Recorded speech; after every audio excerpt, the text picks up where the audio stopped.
Okay, in this video, I'm going to talk about the one trait that will kill your chances of having a successful writing career. The one trait that if you exhibit this trait, your chances of success as a writer are basically zero. But before I get to that, make sure you subscribe to the YouTube channel. Hit that notification bell. That's very important because I'm putting out a lot of new content, so you're not going to want to miss that. Okay, the number one trait that is going to keep you from building a successful writing career is entitlement. It's the feeling that you deserve some level of success. And it's something that I've seen popping up a lot recently. I've seen it popping up on places like Medium, which is the primary place where I feature my writing and where I tell my fans and my audience and my students to feature their writing, right? So a couple things that you need to understand. First, nobody owes you their attention. A lot of writers, if they're not getting the views they want, if they're not making enough money on Medium, if in general they're just not getting the output that they want from their writing, their first instinct is to blame the readers or to blame the platforms. They'll say things like, oh, only low-brow writing works on Medium. My high fine art is just too good for the masses to understand.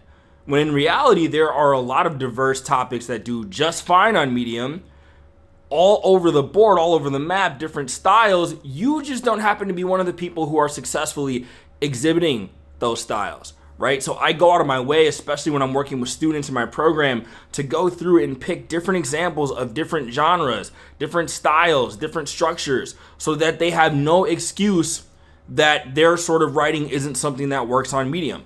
There are so many different forms that work, but you have to hit the elements that make a good blog post. And too many writers don't take the time to learn these things, and then they get upset when they don't get the results they want, right? So that's step number one.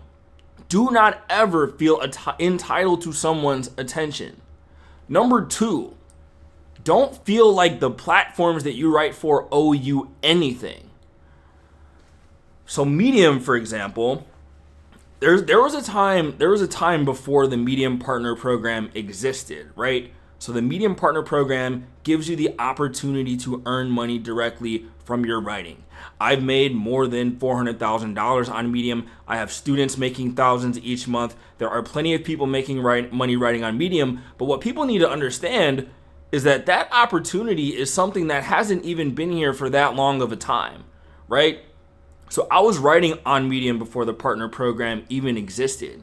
I wrote articles for free just because I wanted to get better at writing, just because I wanted to grow my audience, just because I was looking to improve, right? So I didn't have even money as a motivator, which helped me along the road when the partner program came around, because I got into writing for the right reasons, right? So as much as I love Medium, it's created this perverse incentive structure where a lot of new writers, they feel entitled to earn large amounts of money right away, and they get really upset when they don't.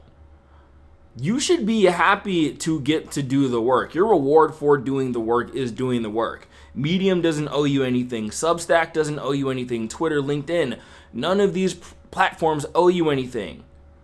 There are platforms that I used to write years ago that I used to write for that no longer exist. There are ebbs and flows with these platforms, but if you continue to write consistently, if you build a back catalog of work that you can repurpose to other places, when new platforms come around, you'll be in a position to succeed. Whereas so many people are speculating about Medium's algorithm or whether they should be on Substack, Twitter, LinkedIn, which platform is going to give them the best results, right? They're looking to see which platform they can suck the most juice out of instead of giving good content to those platforms, right? The people who focus on just creating good content instead of worrying about what these platforms are doing inevitably are going to be successful when the new platforms come aboard. So Medium doesn't owe you anything. I've seen people write comments underneath Medium's blog post saying that writers should earn a living wage. This is not a job, right? If you want to build a career as a writer, you are an entrepreneur. You have to make your own money. You're a contractor. You're fully responsible for the results. There is no such thing as a level playing field. I'd hate to write for a website where they somehow try to evenly distribute earnings. That's not how the world works, right? So if you want to be successful on Medium, you're going to have to be one of the top writers. There's students in my program, the vast majority of them who do the work are in the top 10% of Medium. It's because they've done the work instead of complaining. So remember, platforms don't owe you anything either. And then the last piece of entitlement I'll talk about is really just the sheer fact that most writers have not done nearly enough work to merit even wanting any sort of reward.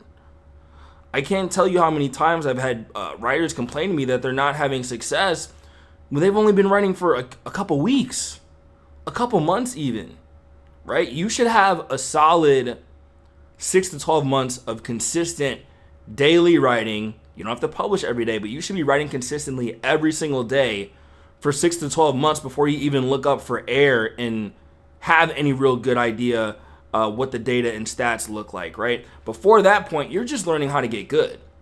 So the main reason why you're not making money on Medium yet, the main reason why your following isn't big yet is because you're not good at writing. It takes about a year for you to no longer suck, right? But people are expecting these grandiose rewards when they haven't done the work. And it's not, the Medium's not discriminating against you because you're new. It's discriminating against you because your writing is bad. There's a lot of bad writing on Medium, and I'm okay with that because we need room for writers to grow. So if you want to take this seriously, give yourself about a year before you even look for any huge financial rewards or incentives, right? So those are 3 key areas. Nobody owes you their attention. Platforms don't owe you views or money or followers or subscribers. And you are not entitled to ask for rewards when you haven't done nearly the amount of work. I've been writing every single day for 8 years, and I still work harder than most newbies. They just don't put in enough effort. This is a long-term play that you're going to put effort into, and if you do that, you'll be successful. Okay, if you look in the description below, you will see a couple resources. I have a free 5-day Medium course. Go and grab that Medium course if you haven't grabbed it yet. It's totally free. I have a guide that'll show you different ways to come up with ideas to write about. So go in the description and grab that stuff. For those of you who are looking to get started right away and want to start making money on Medium as fast as possible, you can click the link to my Flagship program. Either way, go down into the description, click the links so you can engage with me further. Make sure you subscribe to the channel so you can get new videos, and also hit that like button if you enjoy the video. Leave a comment with video ideas you want me to make, and I will make them in the future. All right, had a blast doing this one, and I'll talk to you guys